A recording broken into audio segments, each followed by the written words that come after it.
지금 알려드리는 생활수칙 지키지 않으시면 엄청나게 살이 찔 수도 있습니다. 살이 찌시는 분들은 본인이 왜 살찌는지 모르는 경우가 많습니다. 나는 물만 먹어도 왜 살이 찌지? 라고 호소를 하시지만 정작 주변 분들은 그 이유를 다 알고 계시는 경우도 많은데요. 이 영상을 끝까지 보시게 되면 반드시 살이 빠질 수밖에 없는 생활수칙에 대해서 알 수 있게 되실 겁니다.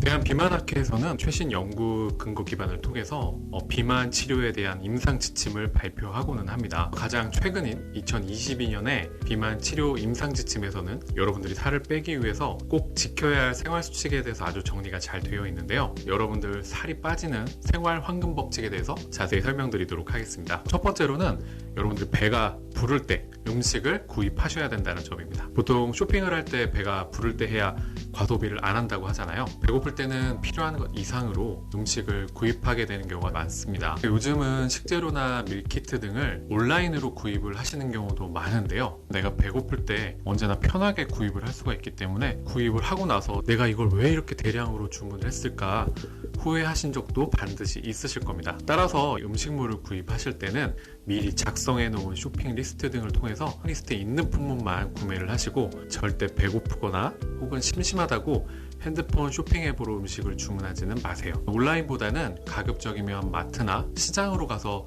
필요한 현금만을 들고 구입하시는 것도 좋은 방법입니다. 자, 두 번째, 음식은 조리해서 먹는 과정을 즐기시는 것이 좋습니다. 조리하지 않고 먹는 음식을 먹을 때 폭식이 나타나는 경우가 많은데요. 직접 음식 재료를 준비해서 요리를 해서 먹게 되면 그 과정을 통해서 즐거움을 느끼게 되기도 하고 뇌에서 식욕을 억제하는 호르몬이 활성화되게 됩니다. 직접 준비해서 먹는 음식만큼 몸에 좋은 음식도 없겠죠. 세 번째로는 생활 계획을 세우실 때는 반드시 식사 시간을 고려해서 넣으시라는 점입니다. 바쁜 생활로 인해서 식사 시간 넣지 않으시고 그냥 시간이 나면 먹어야지 생각하시는 경우도 많으실 텐데요. 식사 시간이 불규칙하거나 공복 시간이 길어지게 되면 폭식이 유발될 수밖에 없습니다. 아무리 바쁘시다 하더라도 식사 시간만큼은 하루 계획에 있어서 꼭 포함시켜서 잘 챙겨 드시는 것이 좋습니다. 간식을 평소에 드시는 편이라면 간식 시간도 넣으시는 게 좋습니다. 일과 중에 다른 사람들이 권하는 음식이라든지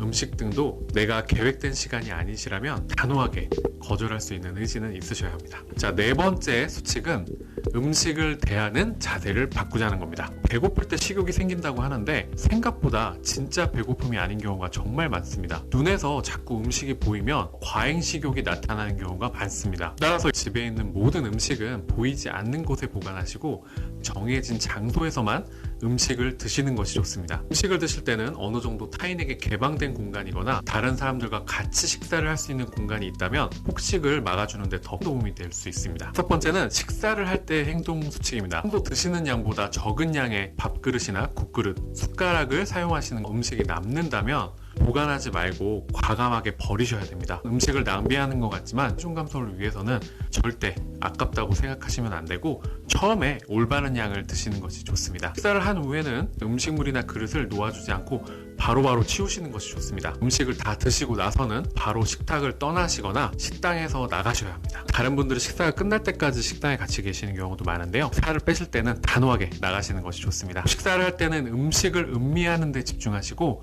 다른 일을 하시면 안 됩니다. 핸드폰 등을 보시게 되면 생각보다 더 많은 음식을 드실 수 있기 때문에 오직 음식에만 집중을 해주시는 것이 좋습니다. 첫 번째는 외식할 때의 수칙인데요.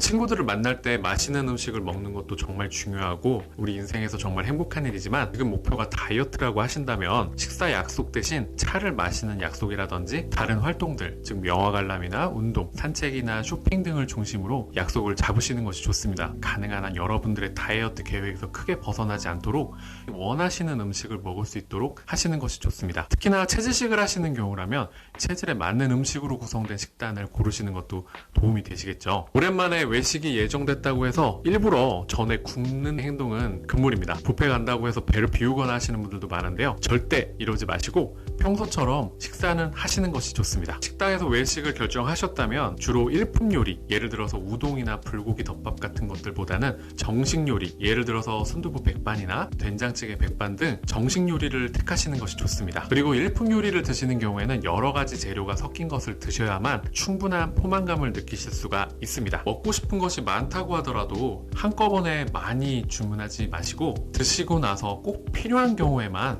추가 주문을 하시는 것이 좋습니다. 후식의 경우에도 마찬가지인데요. 식사를 다 마친 이후에 꼭 드시고 싶다면 그때 주문하시는 것이 좋습니다. 이기적인 방법일 수는 있지만 칼로리가 높은 음식은 자신의 자리에서 되도록 멀리 놓으시고 평소에 미운 사람이 있다면 더 챙겨주세요. 자, 식사 순서도 굉장히 중요합니다. 곁들여진 야채를 우선적으로 많이 드시고 드레싱은 가능한 한 사용하지 않는 것이 좋습니다. 미리 채소 포 하시는 것도 도움이 되시는데요. 이렇게 샐러드나 야채를 많이 드시고 난 이후의 음식은 맛이 풍부하고 자극적인 음식을 드셔야 합니다. 그래야 식사를 충분히 했다 만족하시는 마음이 들 수가 있기 때문에 더 많은 음식을 먹는 걸 방지해 줄 수 있습니다. 지금까지 대한 비만학회가 공인한 살 쏙 빠지는 황금 생활 수칙에 대해서 알려드렸는데요. 오늘부터 단 한 가지라도 꼭 지켜보시기를 바라겠습니다.